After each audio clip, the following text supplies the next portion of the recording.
This is a complete disaster. I don't think it can be understated the scale of devastation that South Australia is experiencing. If you weren't aware of the devastation that's going on in South Australia's oceans at the moment, I'm going to give you the rundown. So, basically, since March, what can only be described as like a perfect storm has caused this toxic algal bloom in the oceans of South Australia, the causes of which were amplified by climate change.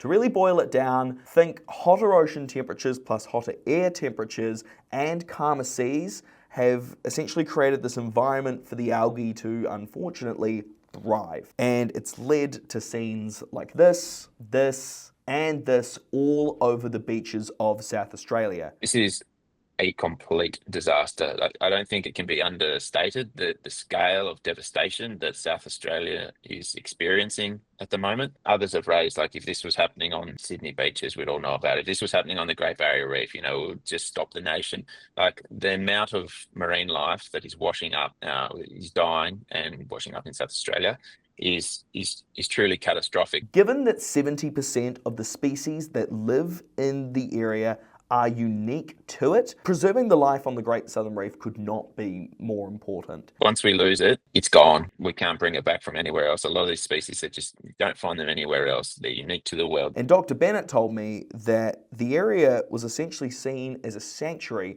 for other marine life whose habitats in other parts of the country have already been affected by climate change related disasters. It's going to leave a huge mark on people's psyche and well-being in South Australia, but also it's going to have huge economic impacts on industry. So tourism industry, fishing industry, and people's recreational fishing, all these sorts of things are going to be affected, and they may be affected for decades, for a long time to come. Now, they've tried twice to get $40 million in funding for a national monitoring program of the Great Southern Reef. Now, that is essentially the bottom half of the country, right? They wrote to both the previous Environment Minister, Tanya Plibersek, back in 2023, and the new Environment Minister, Murray Watt, in May of this year. Both of those have been unsuccessful, so clearly they weren't taking enough pages out of the gas industry's book. This is exactly why we need these programs to have visibility and accountability of, one, the health of our reefs, two, how they're changing in time,